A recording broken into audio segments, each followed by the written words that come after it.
Welcome. Bienvenue à tous. I'm Jim Bronskill of the Canadian Press on behalf of the Parliamentary Press Gallery. Today we have Liberal defense critic John McKay and Liberal House Leader Marc Garneau. They will be joined by teleconference by Interim Liberal Leader Bob Rae. Each of them will have statements beginning with Mr. Rae, and they'll be happy to take your questions afterwards. If you have a question, please signal to me and I will recognize you. Please, Mr. Rae, go ahead.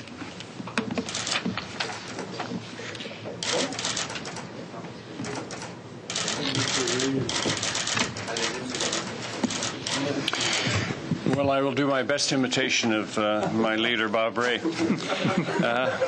Bonjour tout le monde. Good morning, everyone. For years, the Harper Conservatives have lied to Canadians and Parliament time and again in order to cover up their total mismanagement of the biggest military procurement in Canadian history. Les conservateurs ont menti au Canada. The Conservatives lied to Canadians about three things. First of all, they lied to Canadians when they said that they would hold an open and transparent competition to replace the aging CF-18s. A competition would have guaranteed the best plane at the best price with a maximum of regional economic benefits. The absence of a competition means that Canadians will not get the best quality and price on a purchase that works out to approximately $1,000 per woman, man, and child in Canada. They lied when they said that Canada had a contract protecting us from any escalating costs and guaranteeing industrial benefits. In fact, we now know that no such contract exists, and that the skyrocketing costs and constant production delays of the F-35 have even the Pentagon questioning the integrity of this program. Third, and most important, the Harper Conservatives have lied about the true costs of the F-35, which the Auditor General recently confirmed was at least $10 billion more than the government admitted. This Conservative government has written a blank check with Canadians' tax dollars and are now trying to duck accountability by calling their billion-dollar blunder an accounting error. Maintenant que ces mensonges ont été Now that these lies have been uncovered in an audit, they are refusing to take the political responsibility for this fiasco and are throwing the military and bureaucrats to the wolves. We believe that this is unfair, and that is why we are here today to tell you how Canadians have been misled. Well, now, we are looking for accountability, not accounting. I'll now turn it over to my colleague, John McKay. Thanks, Mark. And let me first of all deal with the issue of the open competition and see if we can put together a timeline here. On May 27th, Defence Minister McKay clearly stated to Parliament that, quote, in reference to the next generation of fighter aircraft does not preclude a competition, an open and transparent one. So that's in May of 2010. We can have a competition. 3 months later, at the Defence Committee, the Minister Ambrose backtracked, saying before the Defence Committee that a government had already held an open competition. Quote, actually, Canada was part of a very lengthy and intense competition to choose the company to build the Joint Strike Fighter program. It was a U.S.-led competitive process.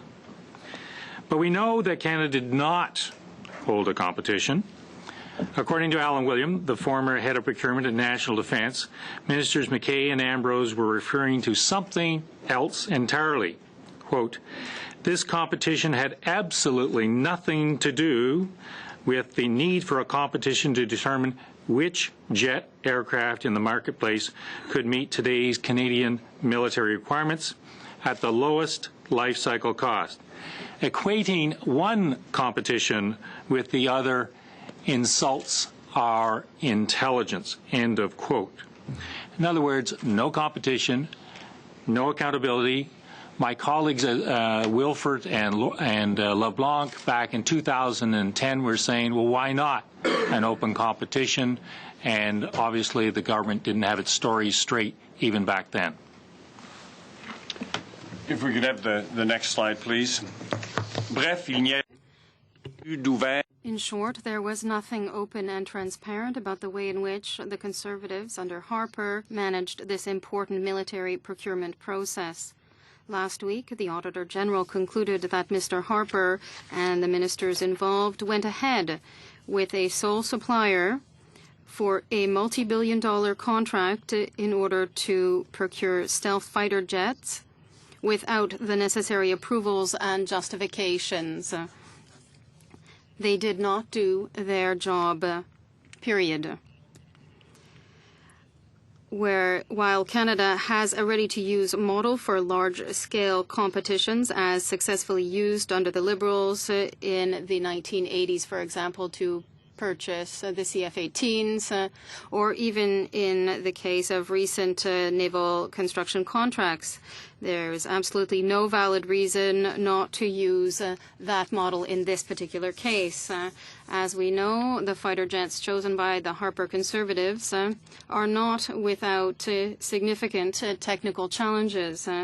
In fact, rising costs, production delays, and numerous false starts with regard to the trials have caused a number of Canada's NATO partners to revise the number of planes or even rethink the F-35 purchase altogether, which leads us to the following lie, the infamous contract. The Harper Conservatives continually repeated that Canada was protected against these problems. Both the Minister of Defence and the Prime Minister clearly said that Canada had signed a contract that protected Canadian taxpayers from all F-35 related cost overruns. On December 13th, 2010, for example, Minister McKay stated in the House of Commons, and I quote, "Mr. Speaker, let's see the real contract. The Government of Canada has committed to purchasing 65 fifth-generation jets for $9 billion. Stephen Harper reaffirmed this position to Canadians in the middle of the last election campaign on April 8th, 2011, in stating the contract that we signed protects us from any increase in costs.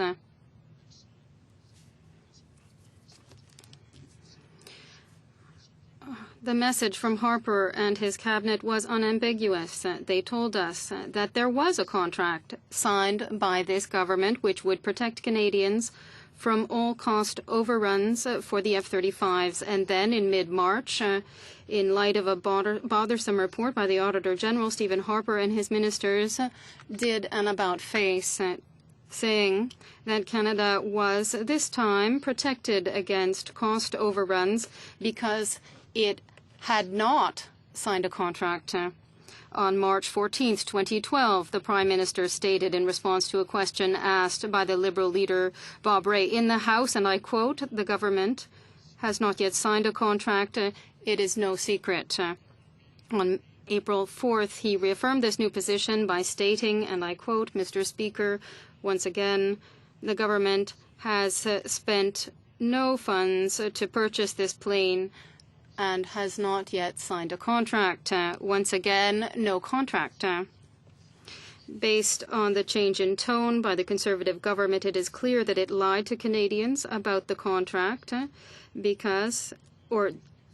until, under threat of a devastating audit, it was forced to admit that such a contract did not exist. Yesterday, we were treated to the spectacle of a Minister of Defence who still did not understand the Auditor General's report. Frankly, it was embarrassing. And on top of that, he argued that the Auditor General was wrong to insist that D&D submit life cycle costs as required by Treasury Board. A very sad spectacle indeed. The Minister says he accepts the AG report. The government says it accepts the report, but still clearly yesterday the Minister of National Defence was not accepting the Auditor General's report. This behaviour is disgraceful and speaks to accountability.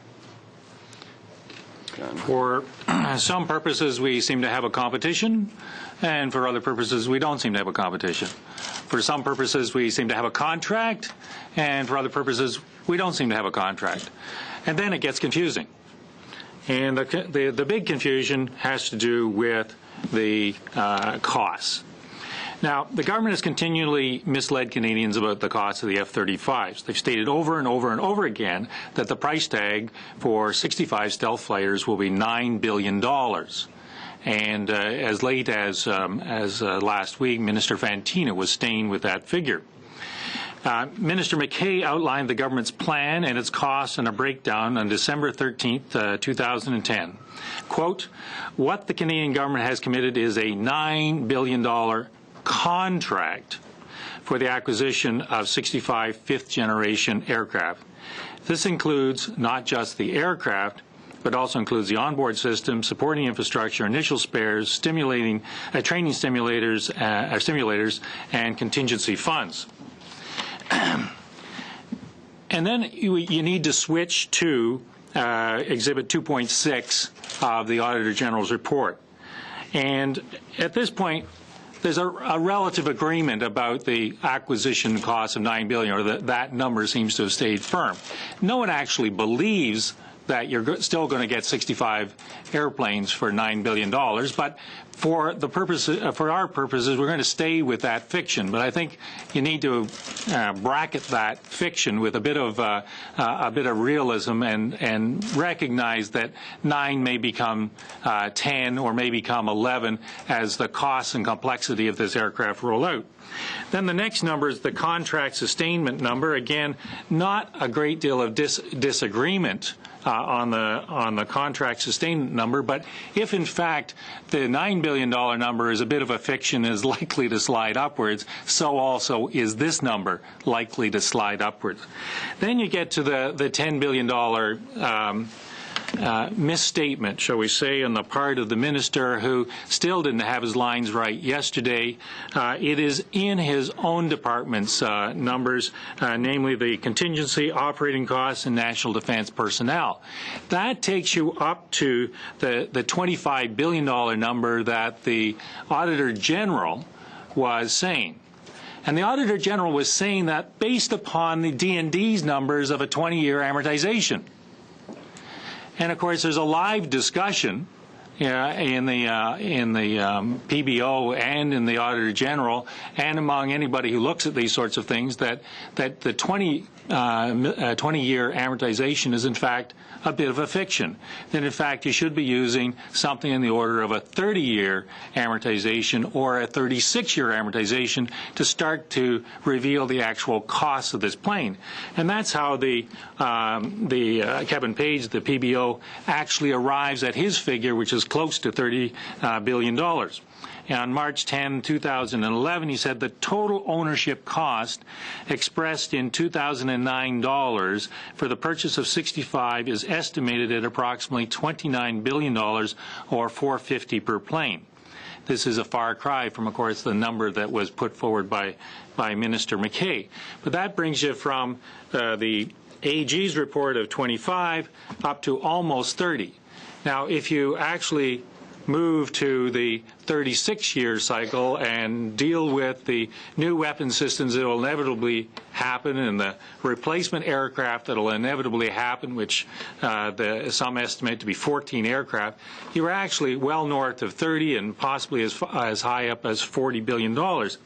So as the Auditor General so delicately put it, the government did not take the opportunity to discuss this with the Parliamentary Budget Office and therefore Parliament at the time in which the auditor or the PBO was saying this was closer to $30 billion. And quote, the national defense did not recognize and adequately address the risks inherent in this project.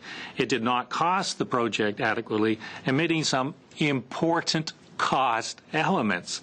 Finally, the department did not provide Parliament with a complete cost information or fully informed decision makers about the risks of this program. We have been on this for 2 years or more, and the government has refused to share the facts, to tell the truth, and allow for a full public debate. This government's wild spending and the refusal to tell the truth and share the facts with Canadians led directly to the losing of the confidence of the government by the House of Commons last March.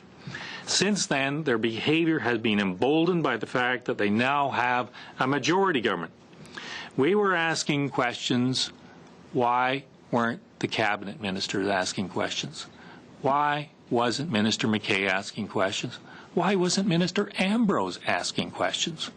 Why wasn't Minister Fantino asking questions? And yet they're now part of the F-35 Secretariat. Do we actually expect that real questions will get asked at the Secretariat, or it will be same old, same old? Canadians deserve better than conservative lies, deceit, and stonewalling. Canadians deserve accountability from this government, and Liberals are here to demand it from this government. So what are we calling for? We're asking and demanding that Conservatives stop lying to Canadians and take responsibility for this fiasco. We're calling on the government to stop blaming soldiers and bureaucrats and take some political accountability for this mess. Stephen Harper is not fit to be the Prime Minister of Canada. He must resign. And finally, we're calling on the Conservatives to hit the reset button, some might say the eject button, an open and transparent competition following the high standards set by the shipbuilding procurement process is needed going forward. So thank you very much, and we look forward to your questions. Jacques Barbeau. Mr. Garneau referenced this, but yesterday the minister was asked about the government's assertion that the PBO report did not include operating costs. So then he held up the AG report and pointed to the graph on page 27 to the column on the far right and saying these are the PBO numbers and they do not include operating costs, contingency costs, national defense personnel. In fact, they are not PBO numbers. They are his own department's numbers. So what do you make of this error, and what does it say about a minister who's in charge of a multi-billion-dollar procurement program and can't seem to get the basic facts and figures right? Well, it's very disturbing. I mean, it very clearly says at the top of the columns, both columns, national defense's estimates, and then there's even a source attributed at the bottom that says national defense. Does Mr. McKay not know how to read is the first question that I had to ask myself. Secondly, I had to go to the question of, is he trying to pull a quick one on us again, hoping that that the general public is not going to see this, or is he not too bright? It went through my mind, I have to admit. And so Canadians will have to make of it what they will make of it. It was politely reported last night, but the reality is that one way or the other, it goes to the fact that this minister is incompetent and should not be the Minister of National Defence handling some of the most expensive purchases that the Government of Canada makes. May I just add as a side point on that? Minister McKay has actually already been stripped of his authority. When Minister Fantino was appointed, a procurement was handed to him. And that's an enormous, if you will, slap in the face to a Minister of Defence. And that even wasn't good enough. It's now been taken away from both McKay and Fantino and handed to this quote-unquote secretariat. Now, what's left for a Minister of Defence to do if you're not handling the most significant procurement arguably in Canadian history? And it is puzzling, frankly, why Minister McKay continues to be the spokesperson for the government on a file where he doesn't even seem to understand the difference between the PBO numbers and his own D&D numbers. Murray Brewster. The Auditor General specifically did not look at the capabilities of the aircraft and did not offer comment necessarily on whether this is the right aircraft for Canada. Do you think this is something that the Auditor General should look into further? Let me go back to, I think at this point we have to go back to ground zero and start asking the fundamental questions. And has there ever been a public conversation about why we need the F-35? We certainly need to replace the F-18s. There's no argument about that. But, you know, publish the statement of requirements and let us look at it and justify why we need this particular version of the aircraft, given what is it we're going to do. So there's been no overall strategic vision of why we need this particular aircraft for the anticipated missions 5 years, 10 years, 15 years hence. And it seems to me that that would be task one of the F-35 Secretariat. Unfortunately, the F-35 Secretariat is ignoring task one, i.e. Challenging the statement of requirements, the mandatory statements of requirements, Tier 1 statement of requirements, Tier 2 statement of requirements, in light of a larger strategic vision. What's this plane supposed to do for us? And that is a very fundamental question which I don't think has been dealt with by the government. No, I agree. And I would also add that before politics, when I was president of the Canadian Space Agency, I had the pleasure of being audited by Sheila Fraser. The agency came up for audit. And as the auditor has mentioned many times, their focus is on process. They want to know whether the money of the taxpayer is being spent in a competent, open, accountable, transparent manner. They did not, for example, when they audited our agency, they did not sort of question what programs were going ahead in terms of who we chose to build certain pieces of equipment, but they wanted to make sure that the money was well spent. And so as John says very, very clearly, the big discussion about what kind of plane do we need has still not been had in this country. It's not good enough for the defense minister to say we want a fifth generation airplane. That is not an operational requirement, as is stated very clearly by the Auditor General. What you must describe is what are the missions of this airplane that will satisfy defense and foreign policy objectives of this country. To defend our territory, obviously, a primary requirement. But if you project military power abroad, in what role are you going to project it? Are you going to be like our southern neighbor, wanting to be deep strike, first attack capable, or are you going to accept air support roles of different kinds? And remembering that in our role as part of NATO, we also provide soldiers, we also provide ships. It is a decision that has to be made about and will heavily influence what kind of airplane you buy. The airplane we buy will spend 98% of its time in Canada over its lifetime, defending Canadian sovereignty. That has a big effect on what kind of technical requirements you spell out. I will say to you right now that if that's 98%, I think if I was a pilot on it, I'd prefer to have two engines than one engine. If it's going to spend 2% and 5% in foreign theaters of war, then you may, depending on what you define as its primary roles, decide that you have to have certain technical requirements. That's a big thing, a big decision in how you define the statement of requirements. That hasn't happened. Just a quick follow-up. You say that it should be task one for the F-35 Secretariat, but given what you've said in your opening statement about who is running the Secretariat and how it's done, do you have confidence that you'll get an impartial assessment? Do I think I have confidence in this gang? Like I've described them as the three blind mice plus the Minister of Gazebos, and one of the things we all know that when you're in trouble you stop digging the hole, and the F-35 Secretariat generates skepticism not only from the people that they've assigned to be the leading the F-35 Secretariat, but also in terms of the decisions that they apparently have already made, i.e. not likely going to be a competition on an F-35 Secretariat. There is a greater likelihood that we're going to sign a contract which is going to take us down a certain path, and that will be likely the F-35 path.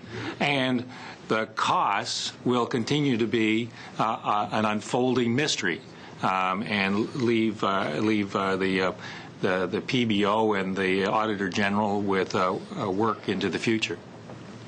Julien Lafay. Mr. Garneau, how reassured are you by the comments made? Yeah, I'm not surprised because it's the F-35 Secretariat still, and I would like to see signs very soon that the government has decided to hold a competition. There is no sign that the government is rethinking that. So I hope it will happen soon. Until the government admits that it has made mistakes and that it is important for the price, performance, and industrial benefits for there to be an open competition, I have doubts about this government. Other than the competition, what are the options that the government should look at first? What are the other options?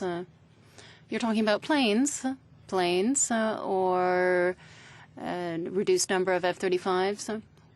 Well, it's very clear that with a $9 billion budget, they won't be able to buy 65 F-35s if they decide that they're going to stay with the F-35s. They couldn't buy a 65. It's impossible. Even if they buy when production is at maximum and the price is lowest, they won't be able to buy 65 planes. It's too much. The plane costs too much. And we should remember that initially it was supposed to be 80 planes. It's mentioned in the Auditor General's report. But in 2009, they decided, well, with $9 billion, we won't be able to buy 80. We'll reduce it to 65 planes. So we can expect to lose some 15 planes during the life cycle of the plane. So what they should do in all open competitions is to define the need and then open that up to competition. There will be a number of candidates who will submit a bid for their planes for that competition. Mr. Williams said it when he was Associate Deputy Minister responsible for procurement at National Defense. And he said that in a competition, you can almost always guarantee that you'll get the best price. Why? Because it's a competition. That's how things have to be done. So 2 things that the government needs to do. First, define its needs. Second, hold an open competition. A follow-up on Jacques' question about the minister's remarks yesterday in Halifax. There seem to be 2 separate issues. You've dealt with the apparent misattribution of the numbers to the PBO when, in fact, they were from the Department of National Defense. The second issue seems to be the claim that the PBO did not include operating costs. Page 32 of his report, the PBO had a figure of $14 billion for operating costs. In trying to resolve this problem, the government is now saying that, well, there's a problem with terminology. We don't mean the same thing as the PBO by operating costs. Do you think that's plausible, or do you think the $14 billion includes pretty much everything? I think the hole is getting deeper and deeper. I think they are just simply managing the crisis, and in this particular case, the completely erroneous red herrings that the minister threw out yesterday. And I don't think it's a problem of terminology. It is unacceptable to try to sort of throw fog on this whole thing by saying, oh, we're talking about apples and oranges. He's the Minister of Defense. If he can't get some very basic things right, he shouldn't be the Minister of Defense. Well, my inclination, Terry, is to think that they're just making it up as they go along. Yeah. You know, there's generally accepted accounting principles which accountants will argue over nuances, but they generally don't argue over amortization periods. They don't ever argue over life cycle costs. They don't argue over attrition. They don't argue over new weapon systems, all of the things that the AG has pointed out. And so I don't know whether this minister has gone beyond his level of competence, and he just truly doesn't understand what it is he's saying. If I can read, I'm sure you've read it many times, Section 266, full life cycle costs were not presented and were likely underestimated. The first sentence is, Treasury Board policies require consideration of all relevant costs over the useful life of the equipment, not just initial acquisition or basic contract costs. To me, that's very, very clear, and I think to anybody who is in government, that should be crystal clear. Just to follow up again on the other issue that when I read and watched the minister's comments last night, if the minister has got religion, which I'm not quite sure he has, or he doesn't know what he's converted to, what does that do to main estimates? How does that affect the budget that was just presented? What does that do to their anticipated getting to balance within, 3 or 4 years from now? And does the minister need to restate these numbers as he's presented them to the House and to committees? And I don't know the answers to those questions, but it seemed to me that, as a guy who used to sit on finance and used to be a parliamentary secretary of the Minister of Finance, those were questions that came to my mind. Marc Garneau. Monsieur Garneau. Mr. Garneau, you said earlier, and you repeated it on a number of occasions, the government must first define the operational needs. What are these needs, in your opinion? And are there other planes on the market that could meet that need? I'm asking the question. You have some idea. So what are the operational needs, in your opinion? And is the F-35 ultimately able to meet those operational needs or not at all? It's very difficult to pick a plane that can do everything, and that is why the Americans, for example, have F-22, F-35, Super Hornets, cruise missiles, drone planes. They have a whole arsenal in order to cover all the different possible missions. With regard to Canada, we don't have the luxury of being able to buy everything. If we buy 2 types of planes, we pay a price because we have to have an infrastructure for both. So for Canada, what is the primary mission of the plane that will replace the CF-18s? So clearly it is the defense of our territory. That is what comes first. And this also satisfies our needs with regard to our NORAD obligations. So for this kind of plane, we need a plane that, in my opinion, should have 2 engines. 2 engines, the ability to work in the Canadian North and off our coast, because it's not just the defense of our airspace, but maritime defense as well. Next, what are we doing with regard to our participation in NATO when we go abroad? We went to Bosnia and Libya. Here we have to define the capabilities we want. Do we want the capability of having a stealth fighter jet because we're going to use it to attack? It's very sophisticated and it's beneficial because you can approach targets without being detected easily. Or are we going to take a secondary role in operations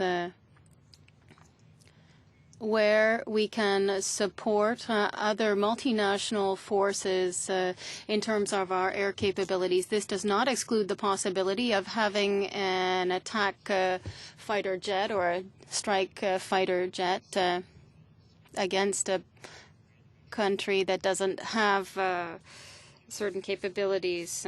So this question has to be resolved. I would submit that Canada should purchase a plane that puts Canada's priorities first. It has certain technical requirements, such as 2 engines and other things, and that should be able to fill a secondary role in theaters of war abroad, which leads us to other possibilities, other choices. This does not exclude the F-35s. However, there are other planes. All options are on the table. Should be on the table, says Mr. Garneau. That's what Mr. Fantino said. Did he not? Yes. And when the government says we're implementing an F-35 secretariat, there's no problem. It seems contradictory. Is it going to be a secretariat that will manage the procurement of the F-35s by moving the office from one space to another? Or is it really serious when they say they'll put all options on the table? And does this mean that they will put the options on the table for the Secretariat to decide amongst themselves which to pick? Or will it rather be an open and transparent competition? If it is not an open and transparent competition, then they will have lied to us. Hi.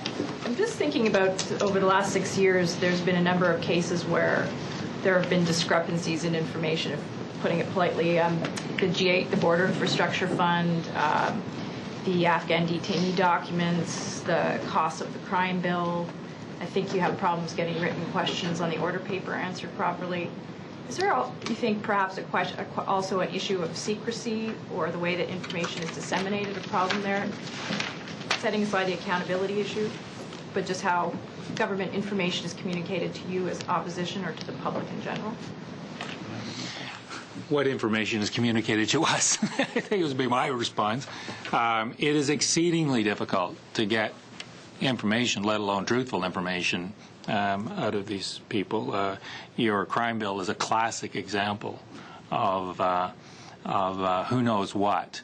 You know, it started out as $90 million additional costs, and then when our previous critic, Mark Holland, had his press conference, the very same moment, the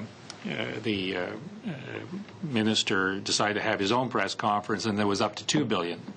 Then you went to the PBO, and their reasonable estimates seemed to be $10 billion. There's quite a gap between $90 million and $10 billion.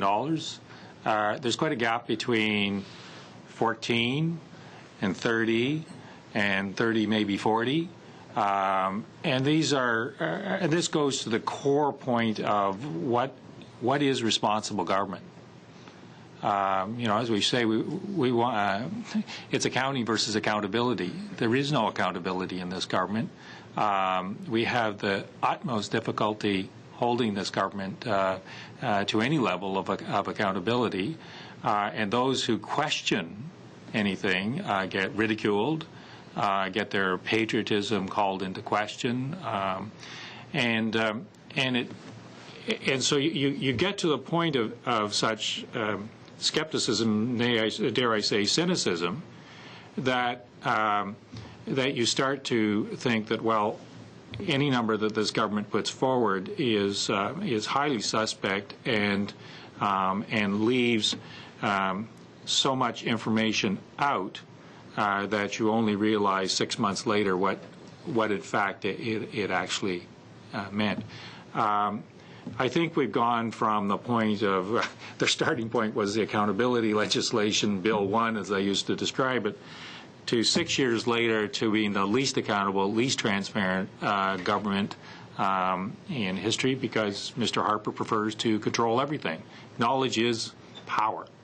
And when you speak truth to power, you are an irritant, you are marginalized.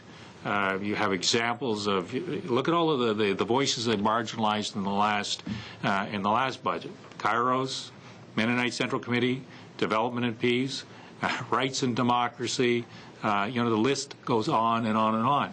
So this is a government that controls information. It controls it very tightly, and only when it contradicts itself and gets itself totally cocked up on what information is out of there, and after the PBO goes after them, and after the Auditor General goes after them, and after various other entities go after them and point out their contradictions, only then do they fess up. And even in fessing up, they don't seem to still get it. You know, I don't think that, you know, as of 24 hours ago when Minister McKay was giving his press conference, he still understood it. He just Did he not understand what he was saying? Or was this part of a larger pattern that this is just more misinformation where they hope that the rest of us are just asleep? I would just add one other thing. If this report hadn't come out, I'm curious about where we would be today on the whole F-35. It's not that the opposition parties have not asked a lot of questions and cast a lot of doubt for the past 2 years, but it took this report to sort of lift the lid. This is a government that does not like to share information and resisted it very, very clearly in the case of the CF-18 replacement. One particular bill gave me hope personally this year, and that was C-30, which is what we call the lawful access bill. Even though the opposition parties asked a lot of questions and said that this was a bill that was not acceptable because it was too intrusive, it was public opinion, in my opinion, people like organizations like Open Media, the whole thing about, let's ask Vic or that kind of online thing, that actually forced the government to backtrack. I don't think if there had been that public involvement that they would have backtracked on that. So this is a majority government that sticks very hard to what it wants to do, and it takes a lot to back them off. In this case, the Auditor General's report, in that one, a very, very, very large public outcry. But this is a government where you really literally have to hit it over the head with a big club to get it to actually backtrack on anything. We don't even know that it has in fact backtracked. Has Minister McKay had his Damascus Road experience? I don't know. Lena did. Oui, Monsieur Garneau, le gouvernement, quand il présente... Mr. Garneau, in defense, said we haven't spent a cent to date. Is this a statement that you consider to be true? Or do you feel that the money has already been committed in this process that has been lasting for some time now with regard to the development of the plane? Have really no funds been spent on the F-35s to date? In the sense that there has been no contract to purchase the F-35s. That is the acquisition or purchase of the planes. It's true. Does this excuse the government's incompetency and the lack of transparency? And now the lack of accountability? Absolutely not. This doesn't excuse anything. I would add another comment. If you read the Auditor General's report, it states that this was a well-managed program before 2006. I would remind you that it was in 2006 that the Conservatives came to power and took over the program, but prior to 2006 it was well-managed. And what was it at the time? We weren't in the acquisition process. It was simply a memorandum of understanding for the development that allowed industries in partner countries to have an opportunity to get contracts to develop this kind of plane. There were expenditures, but also benefits for Canada, for industries that were picked. So yes, there were expenditures before then, but it wasn't for the purchase of the plane because there was no contract. Rather, it was for something completely different, and it was for the technical development of the plane and Canada. And this was a program that had been put in place by the Liberals and worked well. But with regard to the possibility that the F-35 is not the solution, it will have been money that will have been spent for nothing. I think that what should have happened in 2006 is that at that time, the competition should have been held. In fact, what happened was that National Defense picked the plane, that plane, and in the next 4 years or the next 5 years before it officially made that statement, it had to force the choice towards that plane. So yes, to the extent that there was a lot of energy and effort expended and wasted in that respect on a solution that was not the way to do things, yes, there were expenditures incurred. Once again, this government, it's not the first time that this government has said we're not guilty because we did not succeeded in doing what we wanted to do. So people shouldn't get excited and shouldn't punish us because ultimately we didn't spend any money. This is very shady morals, in my opinion. Yeah, just when you were speaking in French earlier about the sort of requirements for any plane that we might buy, it sort of sounds as though maybe hinting at the idea that maybe we should have a defense white paper come out rather than perhaps just the Prime Minister resign and sort of all the cabinet collapse. Would something like that appease you at all if that was to be put on the table? I having been in the military, have sometimes seen some white papers that have been taken seriously and others that have been sort of put on the shelf. What I would say to you is that perhaps not necessarily going as far as doing a white paper on all of defense, what is very, very much needed is a complete revamping and review of the military procurement process. As you know, at the moment, it involves Public Works. They sort of manage the contract. It involves D&D, who is supposed to define the requirements, and it involves Industry Canada, which is supposed to look after the industrial and regional benefits. At the moment, that process, in my opinion, is broken. It's not working. It's not working the way it is to ensure that we give taxpayers the best value for the money that they put into government. And that, I think, is long overdue. And I want to say something about the ship procurement process. It went well for what it was, which was to select 2 of 3 yards in the country, essentially. That's still quite different from the process of doing a foreign military acquisition of an advanced fighter aircraft. Far more complicated in many ways when you're doing that as opposed to selecting 2 out of 3 national yards in the country. So the whole procurement process has to be, in my opinion, revamped to make it more efficient in this country. Not just the military, probably, the government of Canada procures billions and billions of dollars every year. And is procurement optimized in terms of how much money we spend? Is it done in the most efficient and competent manner? I don't believe it is, particularly military procurement. Let me just go back to the core question, resignation versus white paper. You would like to, in an optimistic world, take white paper, but I put to you 2 arguments. One, whatever happened to General Leslie's report?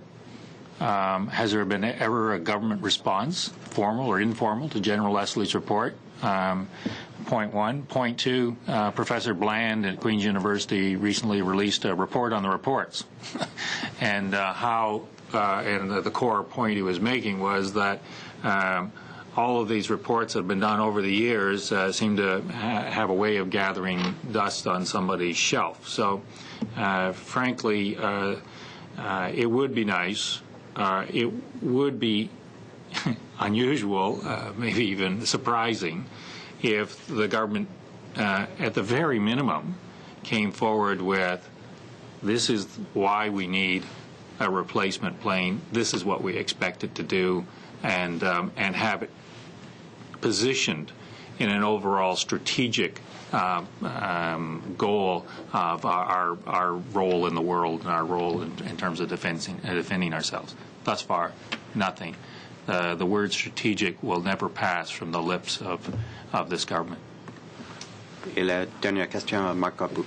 Final question, Marc Garneau. Yes, quickly on another subject, Mr. Garneau. The union that represents federal inspectors said at least 100 inspectors, food safety inspectors, will lose their jobs. Is there reason for Canadians to be concerned? Yes. I believe that this these cuts, that reduces the number of food safety inspectors. We can all remember the listeriosis crisis. There should be no tolerance, of course, for risk of contaminated foods. So cuts in that area reminds me another document by the Auditor General, which came out at the same time concerning civil aviation, and the fact that the Auditor General had mentioned that essentially we didn't have enough civil aviation inspectors, the most critical areas. There were only 2/3 of the inspectors needed there. Here, with regard to civil aviation, tolerance, once again, as with food, should be zero. So to introduce cuts and cut the number of food safety inspectors and not having sufficient civilian aviation inspectors are two things that are of grave concern, and we hope that there will not be a crisis before it changes. If I may, with regard to the F-35s, and I'd like to come back to this because, again, yesterday, and this has been the case since Thursday evening, the government has said essentially that it's all about the way things are calculated, and it says that the difference of $10 billion comes from a different accounting method. We didn't include pilot salaries and so forth. They say essentially, the government that is saying essentially that it's false to say that we underestimated the cost of the F-35s. Is that serious? It's very serious. Ultimately, the life cycle costs of the plane are more than the 20 years that we see in the table in the document. It doesn't cover the replacement cost because there will be losses in terms of the number of planes. And in fact, today I would say that the costs of the acquisition of the plane and the maintenance costs are underestimated. So yes, it is serious because we don't see the real costs, and these are costs that are coming from national defense. But the government's argument is nonsense? Yes, it is nonsense because the Treasury Board directives are very clear when they talk about life cycle costs. All the costs must be included, including operational costs, fuel costs, pilot salaries, trials, etc. Thank you. Thank you. Mr. Garneau. Mr. McKay. Thank you. Thank you.